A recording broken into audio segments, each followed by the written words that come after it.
طلباء و طالبات، السلام علیکم ورحمۃ اللہ وبرکاتہ۔ مضمون تاریخ و سیاسیات جماعت نہوم میں آپ سبھی طالب علموں کا میں خیر مقدم کرتا ہوں۔ بچوں، آپ تو جانتی ہی ہے کہ ہم جماعت نہوم میں بھارت کی آزادی کے بعد کے واقعات کا مطالعہ کر رہے ہیں۔ ویسے تو بھارت میں آزادی کے بعد 1960 سے تو دور حاضر تک تمام شعبوں میں رفتہ رفتہ تبدیلیاں رونما ہوئی ہیں۔ پچھلے سبق میں ہم نے دیکھا کہ خواتین کو خود کفیل بنانے کے لیے حکومت نے کون کون سے قوانین بنائے اور انہیں کون کون سے حقوق دیے۔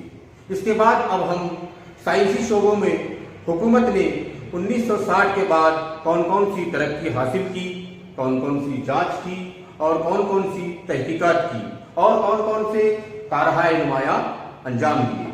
اسی پر مبنی جماعت نہوم میں مضمون تاریخ اور سیاسیات میں ہم آج ایک نئے سبق کی شروعات کرنے جا رہے ہیں۔ سبق نمبر 7، جس کا عنوان ہے سائنس اور ٹیکنالوجی۔